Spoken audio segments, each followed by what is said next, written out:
Bueno, buenas tardes. Ya finalizó. Buenas tardes. El tiempo. Buenas tardes. Buenas tardes, ingeniero. Bueno, ya finalizó el tiempo del control para poder continuar. Ok.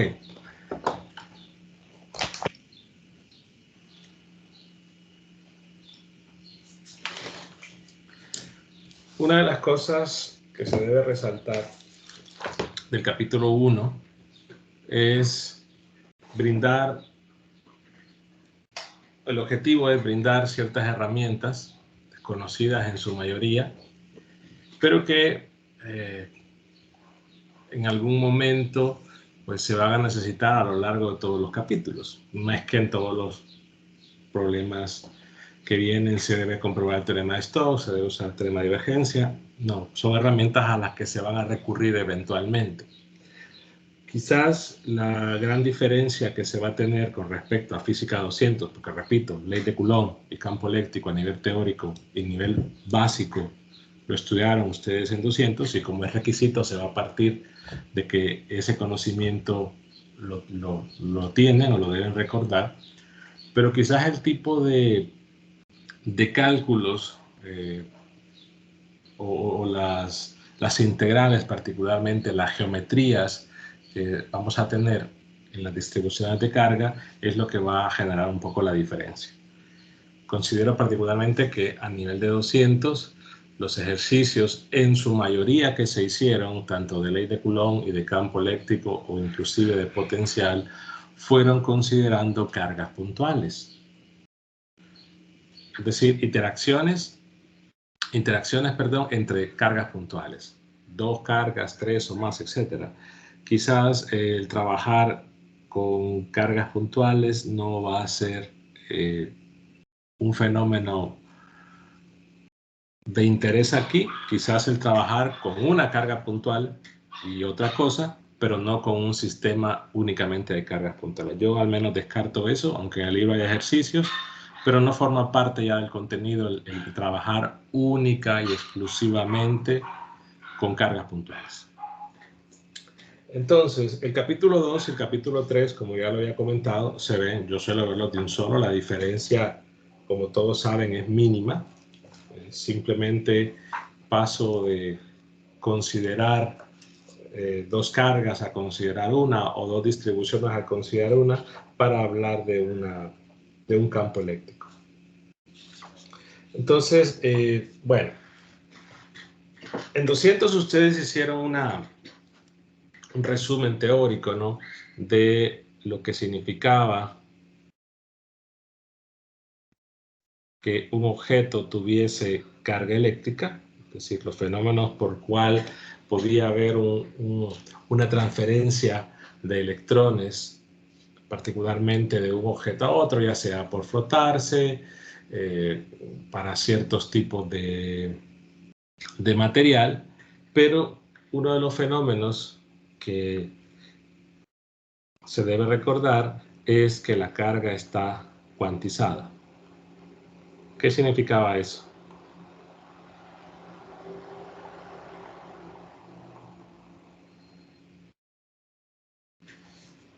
La pregunta va para todos.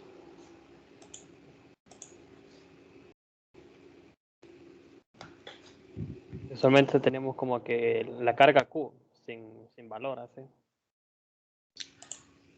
La carga Q en valor. No. Sí, es la mínima, la carga mínima. ¿Pero cuál es la carga mínima?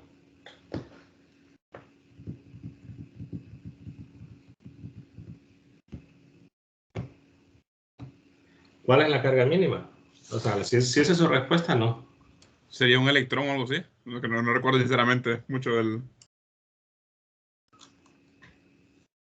Los demás.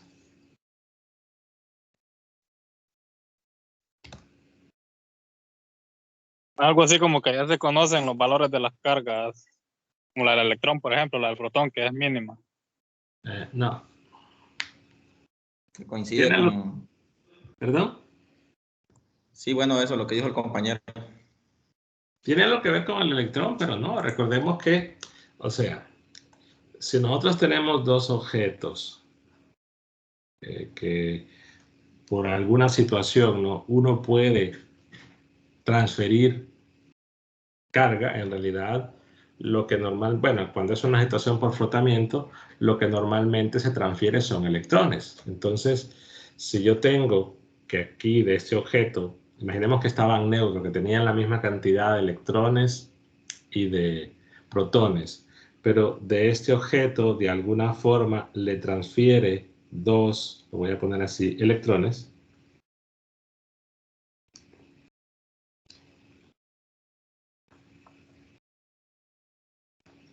Entonces, lo que este objeto, el de la izquierda, tendría una carga de 2 veces, lo voy a poner así, la carga del electrón. Vamos a decir que la menos es la carga del electrón.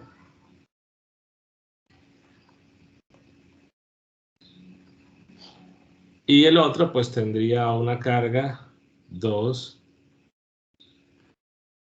lo puedo poner así, 2 veces, si recordemos que la carga del electrón es negativa, ¿no?, por definición. Entonces el otro tendría menos 2 veces la carga del electrón. O sea que al final de cuentas, el de la izquierda tiene una carga negativa y el de la derecha tiene una carga positiva. Por ponerlo así, ¿no?, negativo 2 veces la carga del electrón. Pero al final, si los objetos se cargan o adquieren una carga cediendo o recibiendo electrones, cualquier carga de cualquier objeto va a ser un número entero multiplicado por la carga del electrón. O sea, si uno recibe 5 electrones, pues su carga va a ser 5 por la carga del electrón. Y si ese lo recibe 5 porque alguien cedió 5 electrones, su carga sería menos 5 veces la carga del electrón. Pero entonces lo que quiero resaltar es que la carga se adquiere con una transferencia de electrones completos. No puedo decir se dio medio electrón o se dio un cuarto de electrón. Entonces, que esté cuantizado quiere decir que todas las cargas de todos los objetos se pueden escribir como un número entero multiplicado por la carga del electrón. Eso significa que esté cuantizado, que toda carga es un número entero por la carga del electrón. Y número 2, que la carga se conserva. Con eso se refería a que la carga mínima no puede dividirse, ¿verdad? Dividirse, sí. Es decir, que no puedo transferir medio electrón o un cuarto de electrón. Pero en realidad, no, cuando decimos que la carga está cuantizada, no decimos que la carga es mínima, sino que todas las cargas es un múltiplo de un entero por la carga del electrón. A eso se refiere que la carga esté cuantizada. Claro, lo mínimo que se puede transferir es un electrón. Y por lo tanto, la carga mínima que tiene un objeto, cargado negativamente será un electrón y cargado positivamente, bueno, menos 1 por la carga del electrón. Pero que esté cuantizada es, repito, que es un múltiplo entero de la carga del electrón. Y la situación que está un poco más clara es que la carga eléctrica se conserva. Es decir, no se crea ni se destruye. Si un objeto pierde electrones o cede electrones por alguna situación en particular, esos electrones pues deben ser recibidos o debe ganarlos otro más. Son los fundamentos, ¿no?, que ustedes vieron en 200. Entonces, se sabe, o deben recordar, que cuando hablamos de que un objeto está cargado, se refiere a eso, ¿no?, a, dentro de su estructura, el balance de electrones y de protones. Es decir, si tiene más electrones que protones, carga negativa, viceversa, carga positiva. Pero el hecho de hablar de que un objeto tiene carga se refiere a eso, ¿no? Es decir, está cargado cuando hay un desbalance entre electrones y protones. Entonces, si yo considero esos objetos, cómo puede estar la carga distribuida. Entonces hablamos de una distribución de carga.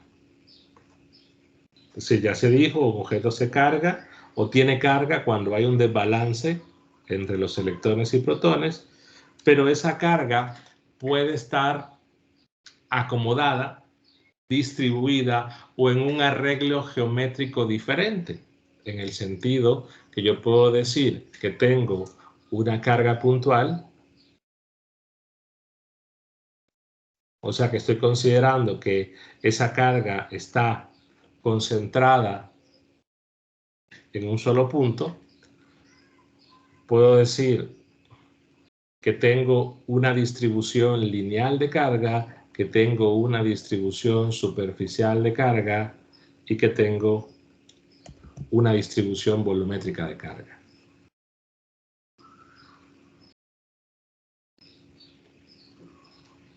¿Qué quiere decir eso? Que en el caso de una distribución lineal,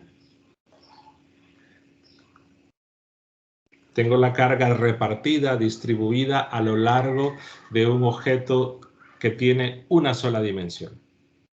O sea que yo puedo tomar una porción de este lado, es decir, tomo una longitud L, digamos, en un lado, en una esquina o al medio, qué sé yo, tomo y ahí tengo cierta carga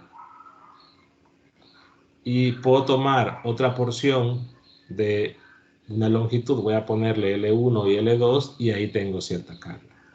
O sea que agarro un tramo de cierta longitud y yo voy a encontrar que en ese tramo hay carga distribuida, o sea, hay el desbalance entre protones y electrones que hemos mencionado. De igual manera, si hablo de una distribución superficial, es que la carga está distribuida a lo largo de una superficie. Estamos hablando de un objeto que tiene dos dimensiones, de manera que yo puedo tomar una porción de cierta área,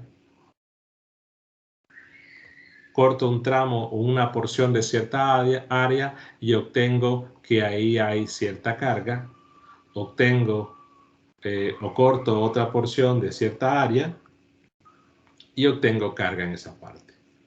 La misma idea se va a extender a un volumen, ¿no? Que tomo en el espacio cierto volumen y en ese volumen lo que pues hago la medición y obtengo que hay una carga. Es decir, en cada porción de volumen tendríamos ese desbalance entre electrones y protones. Claro, en muchos libros, cuando se habla de distribución de carga, únicamente se consideran estos tres. Así que la carga está distribuida en una longitud, un área, un volumen. Pero lo que hay que resaltar es que particularmente el caso de una carga puntual, el caso de una carga lineal y el caso de una carga superficial son hasta cierto punto situaciones ideales. Es decir, yo puedo considerar que hay dimensiones muy pequeñas en comparación que las otras, de manera que al final de cuentas tengo un punto, tengo una línea o tengo una superficie. Pero, es decir, solo pensemos en que yo tengo una placa, es decir, tengo una placa de cierta manera, esa placa tiene cierto espesor, ¿no? Al final de cuentas no puedo decir que hay una placa sin espesor. Lo que sí puedo decir es que hay una placa donde el espesor es despreciable en comparación con la dimensión de la misma, de manera que no considero ese espesor como tal. Entonces, los casos puntual, lineal y superficial, repito, son idealizaciones y el caso más general posible, donde no tenemos que simplificar tanto, es en el caso volumétrico. Entonces, independientemente de por qué los objetos tienen una carga, o sea, qué fenómeno ocurrió para que estos se carguen o que tengan esa distribución de carga del tipo que sea, El fenómeno de la ley de Coulomb establece que hay una fuerza de atracción producto de la presencia de esa carga.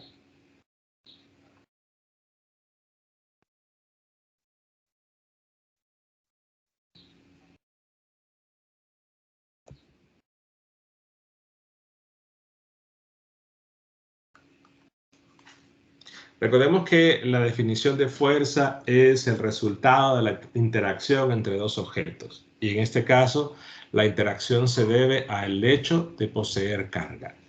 Hay una similitud con la ley de gravitación, donde la ley de gravitación establece que dos objetos, o se genera una interacción entre dos objetos por el hecho de poseer masa. Aquí es por el hecho de poseer carga. Y esa fuerza en magnitud establece lo siguiente, ¿no? Hay una constante que ustedes en 200 la escribían así, que suele llamar la constante de Coulomb. Yo no voy a utilizar esa Kasuge porque la Kasuge se usa para otra cosa. Entonces simplemente recordemos que la constante era 1 sobre 4pi epsilon 0. Había un producto de dos cargas, que en este caso voy a considerar una fuerza entre cargas puntuales, y una distancia r cuadrado.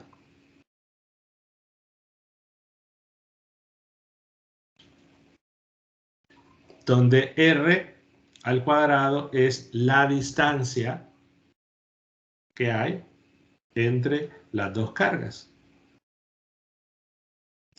Pero en este caso, repito, considerando que son cargas puntuales. Notemos una similitud con la ley de gravitación. En la ley de gravitación aquí aparecía la constante de gravitación.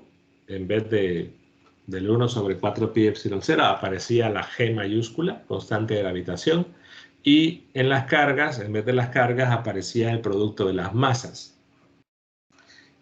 Y siempre teníamos, debido a ese r cuadrado, en el denominador, decíamos que era una ley de cuadrado inverso, puesto que la fuerza disminuía, de acuerdo, la magnitud de la fuerza disminuía con el cuadrado de la distancia. Claro, esto fue establecido, repito, bueno, creo que lo comenté en la clase anterior, o una de las clases anteriores, que toda ley física se obtiene a partir de una experimentación. Entonces, claro, se empieza a ver cómo cambia la fuerza entre cargas al ir variando distancia u otros factores, y al final de cuentas se logra cuantificar en una ecuación, pero luego a través de un procedimiento experimental. La gran diferencia que se tiene en cuanto a la ley de gravitación es que la ley de Coulomb particularmente puede ser o se puede tener en el caso de cargas puntuales o distribuciones, se puede tener una fuerza tanto de atracción como repulsión. Particularmente las cargas tienen un signo que ya se comentó, la implicación o lo que significaba que una carga fuera negativa o una carga fuera positiva, pero las cargas tienen un signo. Y eso hace que al multiplicar esos signos tengamos una fuerza de atracción o una fuerza de repulsión. La ley de gravitación, dado que las masas siempre son positivas, establece una fuerza de atracción, pero en este caso, la ley de Coulomb establece una fuerza de atracción o de repulsión. Entonces, ¿qué hacemos? ¿Qué hacemos cuando estamos considerando no cargas puntuales, sino que distribuciones, ya sea de cualquiera de los tipos? Es decir, puedo tener una distribución, vamos a llamarle distribución 1 o distribución fuente.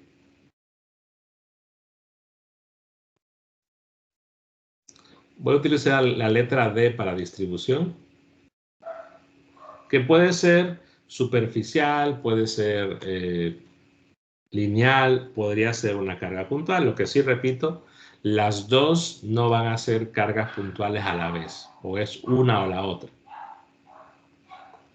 Y lo que tenemos es una distribución campo. Entonces, como la ley de Coulomb, planteada así como está, habla de cargas puntuales, es decir, cargas concentradas en un punto, lo que se hace para pasar a la expresión para distribuciones es considerar cargas ubicadas en un punto. Pero claro, como la carga está distribuida a lo largo de toda la línea superficie-volumen, lo que hacemos es tomar un elemento diferencial de carga. Es decir, en realidad hacemos una partición, dividimos el objeto en un montón de partes muy pequeñas, nos concentramos en una específico y hablamos de que en ese caso la carga que hay ubicada en ese punto le vamos a llamar DDQ primado.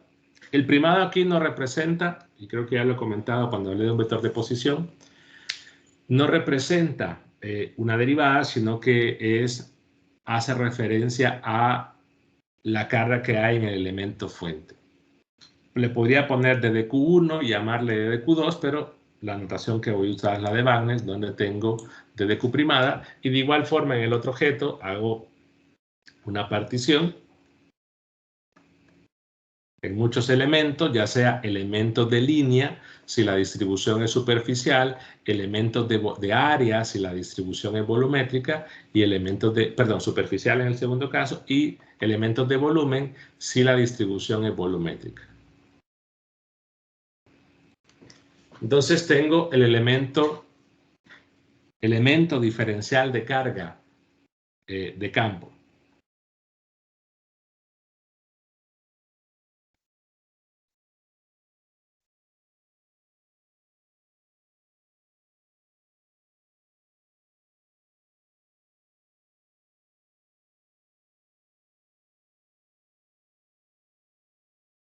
Y el otro ya dije que es la fuente. ¿Por qué llamar fuente a una y por qué llamar campo? Porque particularmente el elemento de campo es el sistema de estudio. ¿Qué quiero decir con eso? Que estoy calculando la fuerza que sobre él ejerce la otra distribución de carga. Entonces el problema evidentemente les va a establecernos la fuerza de qué objeto sobre qué objeto. Evidentemente la tercera ley de Newton establece que las fuerzas vienen en pares. Entonces hay una fuerza de reacción-acción, un par acción-reacción como se le llama, y donde tenemos igual magnitud y dirección diferente. Pero al considerar mi distribución campo, estoy analizando la fuerza que el otro, que llamo fuente, ejerce sobre él. Entonces aquí lo primero que tenemos que hacer es considerar y recordar de la 200 que esta ley de Coulomb establece el principio de superposición. O sea que puedo considerar, si tengo sobre un sistema, estoy viendo el efecto de varias cargas, digamos que le voy a poner a esta Q2, Q3, y mi sistema es una carga Q, entonces voy calculando la fuerza que cada una ejerce sobre esa carga Q y después hago la suma y calculo la fuerza total. En el caso de una distribución, lo mismo, hago una subdivisión infinitesimal en pequeñas porciones, cada una con un elemento de carga, calculo los efectos sobre el otro diferencial, hago la suma, pero en este caso, al ser elementos diferenciales, la suma va a ser una suma infinita con una longitud o una dimensión del elemento diferencial que tiende a 0, y eso es lo que se conoce como una suma de Riemann. Dicho de otra forma, se convierte en una integral. Entonces, para poder establecer no tanto la magnitud que tenemos acá arriba, sino magnitud y dirección, pues tenemos que trabajar con vectores de posición. Entonces, se establece un sistema de referencia conveniente y se define un vector de posición para un elemento diferencial de carga ubicado en una posición arbitraria de la distribución, en este caso un R primado, y el otro vector de posición ubicado en una posición arbitraria de la distribución. ¿Qué quiero decir con arbitraria? Bueno, que la vamos a ubicar en un punto cualquiera, que es uno de los errores más comunes. A veces tenemos una distribución lineal y toman el punto, ese diferencial de carga, en el extremo inferior o en el extremo superior y justo a la mitad, en un punto lo más general posible. Entonces tenemos un sistema de coordenadas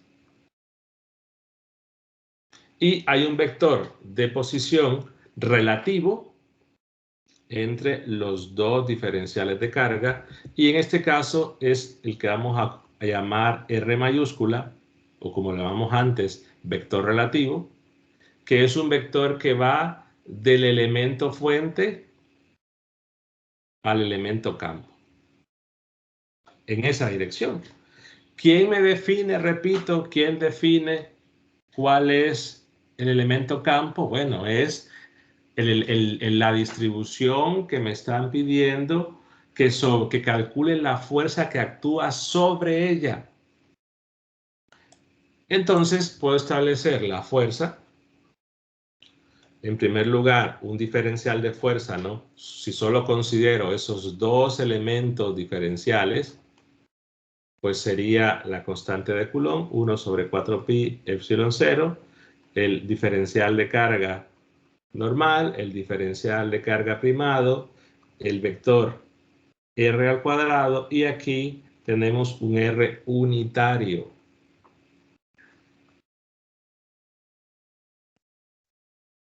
Recordemos que el vector R unitario se escribe como el vector R entre su magnitud.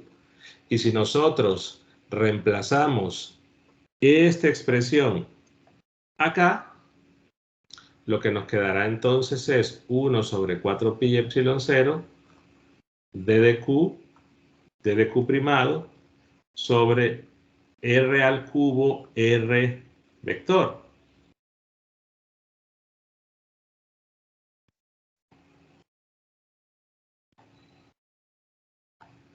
La situación es que en uno estamos considerando que el vector es unitario y el denominador va al R al cuadrado, y en el otro estamos considerando que no es unitario y abajo va R al cubo.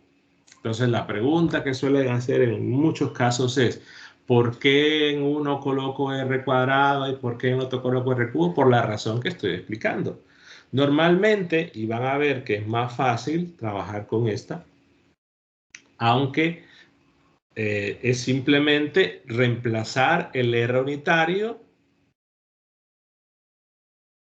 como lo que se ha hecho acá, para tener esa expresión donde tenemos R al cubo. Pero claro, ese sería un diferencial de fuerza, es decir, la fuerza que se ejerce entre esos dos elementos diferenciales, considerados como cargas puntuales. Entonces, ¿qué tendría que hacer para calcular la fuerza total?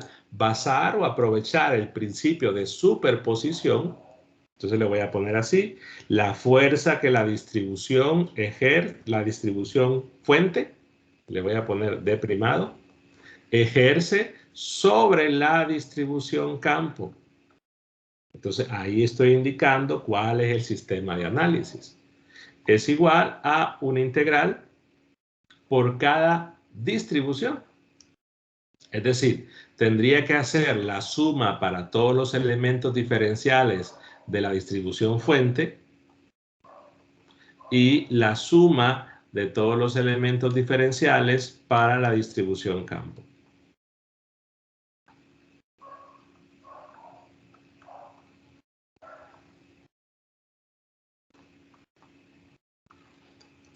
Y aquí la nomenclatura habrá que resaltar, ¿no?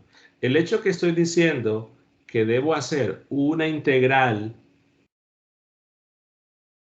para la distribución campo y una integral para la distribución fuente, al final de cuentas, que coloque una integral no debe generar confusión de que esa integral pueda convertirse en una simple, en una doble o en una triple. Dependerá qué tipo de distribución sea.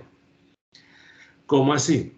Porque nosotros, es decir, cuando vamos a integrar ya sea una línea, una superficie o un volumen, hacemos una integral sumando elementos de línea, volumen o área. Aquí está planteado sumando elementos de carga. Entonces tenemos que hacer una conversión.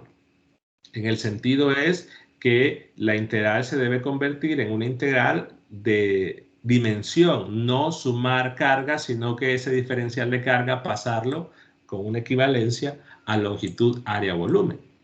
Entonces, si tenemos una distribución, ya sea lineal, superficial o volumétrica, se van a establecer entonces densidades de carga, que son lambda, sigma, y voy a colocar CH, y rho CH. Entonces, lambda, sigma y rho, y el CH lo coloco de carga, bueno, de charge, pero le coloco ese subíndice porque va a ser confuso si no lo colocamos, en el sentido que sigma, más adelante, vamos a ver que se utiliza para conductividad, bueno, lo ven en 415 para conductividad, aunque igual lo vieron en 200, y rho se utiliza la variable rho para coordenadas cilíndricas, en la coordenada cilíndrica, y también rho se usa para resistividad. Entonces puede haber una confusión. Claro, Wagner menciona que deberíamos colocarle ahí una rho cursiva para una y sin cursiva para la otra. Es más complicado. O sea, para evitar esa confusión, vamos a, o al menos yo exijo que si hablan de densidades, le coloquen la carga. Entonces, ¿qué define esa densidad? Bueno, particularmente cada elemento de carga se va a poder escribir, y hablamos de una relación de equivalencia, no tanto de igualdad, sino de equivalencia acá, donde ese diferencial de carga va a ser el lambda por un diferencial de línea, o va a ser la densidad de carga por un diferencial de área, o la densidad de volumen por un diferencial de volumen. Eso hago para pasar las integrales a integrales de la geometría, no tanto a la hora de sumar las cargas, sino que integrales que dependan de la geometría y que vayan en concordancia con SR. Entonces, lambda, sigma y rho son densidades de carga. La situación es que, como son densidades, lo que me están midiendo es cómo es la distribución o cómo va cambiando la acumulación de carga a lo largo de la geometría.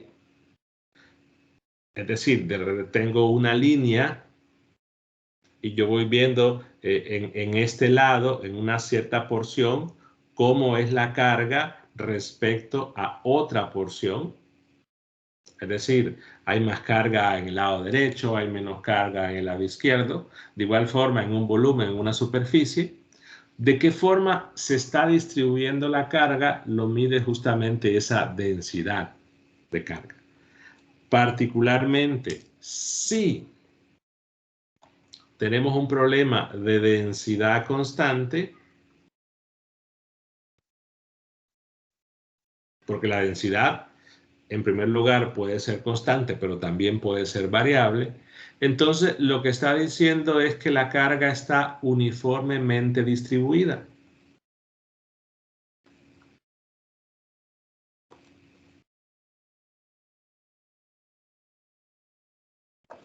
¿Qué implica eso?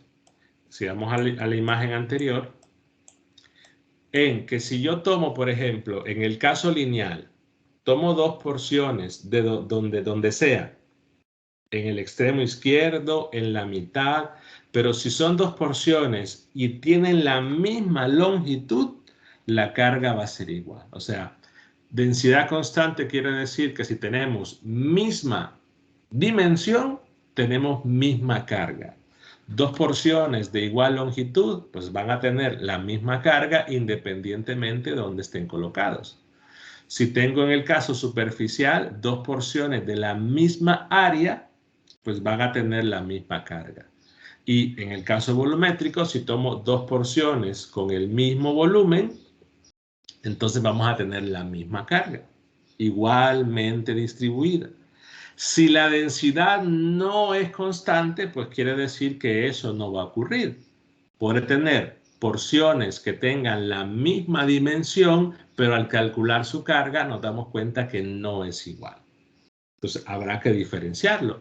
¿Y de qué podrá depender la densidad cuando sea variable? Entonces, si la densidad es variable, tiene que ser una función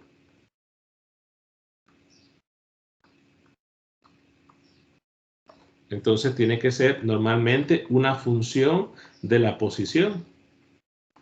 Es decir, lambda puede ser r cuadrado o sigma puede ser coseno de phi o rho CH puede ser x cuadrado más z cuadrado.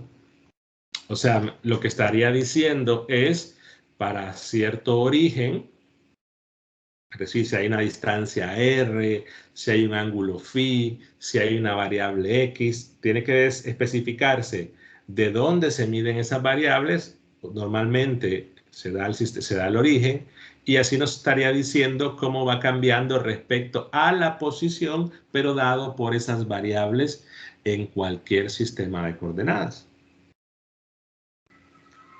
Normalmente al inicio vamos a observar que la mayoría de problemas es un dato. Cuando ya veamos conductores en el capítulo 6, vamos a ver que en muchos casos no va a ser un dato, pero va a haber información para poder decidir y poder calcular, en algunos casos, si es una variable o es una constante. La situación entonces que cuando es constante, la carga se calcula pues simplemente multiplicando la densidad por la dimensión. Es decir, lambda por la longitud o sigma por el área o rho CH por el volumen. Cuando es variable, pues habrá que integrar ese diferencial de carga, es decir, habrá que hacer la suma de todos esos elementos de carga y luego integrar respecto a la posición, integrar en el caso lineal o integrar en el caso superficial o en el caso volumétrico.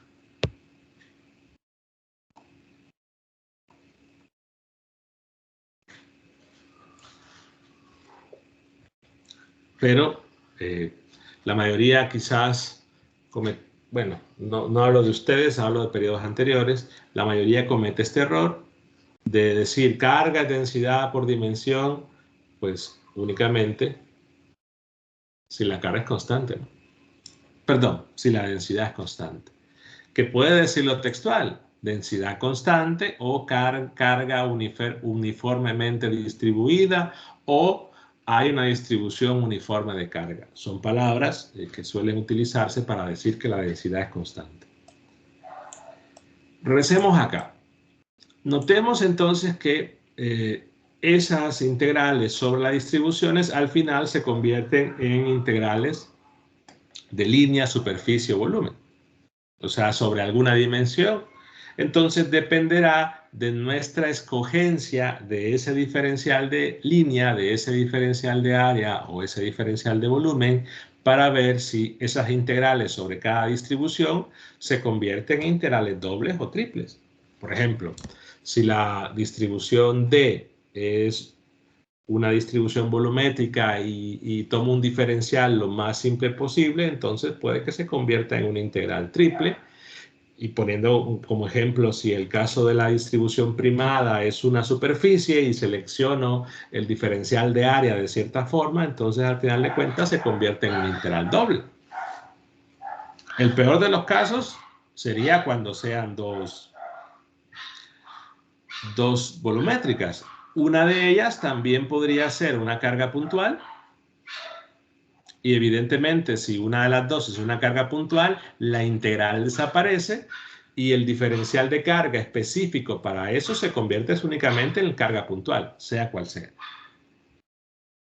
Pero otro punto que debo resaltar aquí, que es una de las grandes diferencias en cuanto a 200, es que esto es un vector y que es esta cantidad la que casi da la dirección. Aquí me faltó colocarle vector a la fuerza, perdón.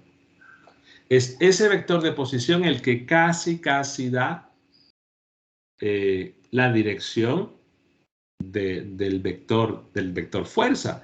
¿Por qué casi? Bueno, porque depende también de los signos que tengan las cargas, porque puede ser carga positiva o negativa, pero al hablar de una distribución de carga también depende de la función que sea en el caso de que sean densidades variables. Pero toda la información de la dirección viene dado por esta cantidad junto con ese vector. Lo otro que se debe considerar es que como es un vector, en el peor de los casos, tenemos tres componentes. Y claro, ¿no? Como tengo una integral, o podrían ser 6 o podrían ser 4, al final de cuentas tengo una cantidad de integrales debido a las dos distribuciones. Esa cantidad de integrales pues se va a multiplicar por la cantidad de componentes al hacer una propiedad distributiva. O sea que se debe hacer una integral en las dos distribuciones en cada una de las componentes. Entonces, el problema puede ser un poco más extenso. Una de las cosas que yo quiero que olviden de 200 es que empiecen a considerar problemas, decía, hay simetría y como había simetría, la simetría hacía que se cancelara una. Esa situación es algo que yo recomiendo olviden, porque normalmente en 200 solo se consideraban en la mayoría de los casos densidades constantes. Entonces ahí sí podrían argumentar una situación de simetría, pero aquí eso ya es raro o es decir, en la mayoría de los casos no ocurre. Entonces es mejor simplemente argumentar que una integral o que una componente más bien es cero porque la integral en esa componente se anulaba debido a cierta razón. Puntos finales que se deben considerar. Si yo tengo una distribución de cualquier tipo, lineal, superficial, volumétrica o una de las dos es carga puntual, evidentemente al calcular y decir que mi sistema es uno de los dos, suponer que hacemos la integral y que nos queda que la fuerza va en esta dirección. Digamos, esta es la fuerza que la distribución D' ejerce sobre la distribución D. Entonces, por tercera ley de Newton, saben que la fuerza que la distribución D ejerce sobre la D', pues tiene la misma magnitud, pero la dirección opuesta.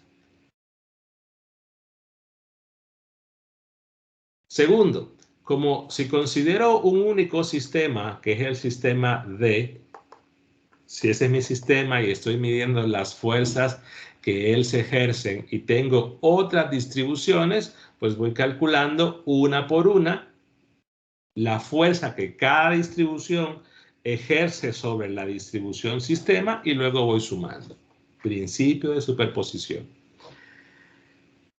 Tercero, como sobre esos objetos se ejercen fuerzas, porque va a aparecer la fuerza debido únicamente a las cargas, entonces debemos resaltar que esa fuerza es una fuerza eléctrica. Eso es lo que estamos midiendo, la fuerza eléctrica, la fuerza debida a la interacción de las cargas. Entonces, los objetos, al tener una fuerza que actúa sobre ellos, pues de acuerdo a la primera ley de Newton, se deben mover. Es decir, si tengo un objeto donde no actúan sobre él ninguna fuerza, debería entonces estarse moviendo a velocidad constante, estar en reposo.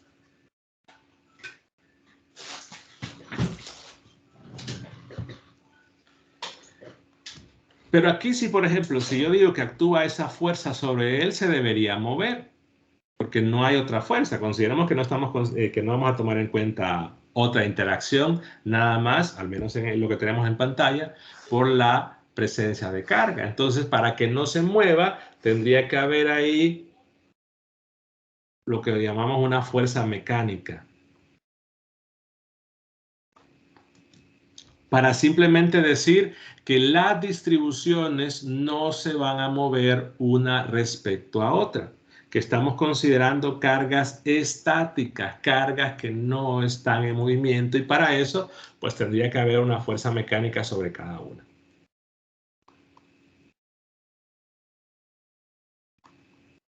Y por último, consideramos que todo lo que está fuera de las distribuciones, es decir, las partes donde no, en el espacio donde no está la distribución de carga, es vacío. O sea, está considerado como vacío, y eso, pues lo voy a comentar mañana, que da una pequeña justificación a el valor de la constante, que todavía no he mencionado las unidades, pero todos la recuerdan, de epsilon 0. Entonces, son las consideraciones generales que se van a hacer en los problemas. Hay vacío, hay una fuerza mecánica, las cargas están en reposo para poder darle sentido al fenómeno que modela la ley de Coulomb. Bueno, preguntas hasta ahí, ya pasé un par de minutos.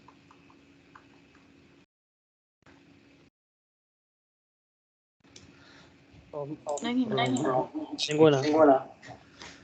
Bueno, ya están en el aula virtual los recursos habilitados para que ustedes puedan ir avanzando también. Hay una buena cantidad de ejemplos. De igual forma, toda la parte teórica y otros ejemplos diferentes a los que están ahí son los que vamos a desarrollar en toda esta parte.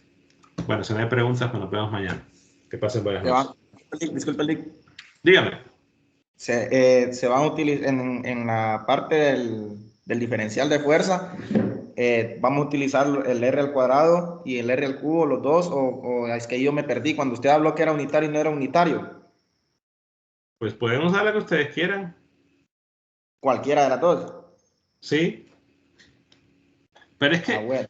es decir, usualmente si tenemos un vector que no es unitario, lo que hacemos es pasarlo a unitario y al final de cuentas es igual. Entonces es esa relación que tengo resaltado ahí, igual. ¿Qué diferencia es? Izquierda es unitario, abajo R cuadrado, derecha no es unitario, abajo R cubo. Pero es igual la expresión. Bueno, excelente. Muchas gracias, Lick. ¿Ok? ¿Alguien más? ¿No? Bueno, buenas noches entonces. Bueno, ingeniero.